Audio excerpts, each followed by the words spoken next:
हुकूमत ने माली साल 25-2024 के बजट में मोबाइल फोन्स पर यकसा टैक्स लागू करने की तजवीज़ दी है।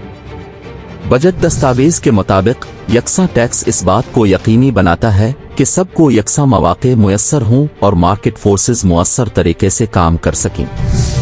बजट दस्तावेज के मुताबिक हुकूमत ने मोबाइल फोन्स की मुख्तलिफ अक़साम पर सील्स टैक्स की यकसा शरह आयद करने की तजवीज़ दी है। हुकूमत ने मोबाइल फोन्स को 18% की यकसा शरह पर टैक्स करने की तजवीज़ दी है।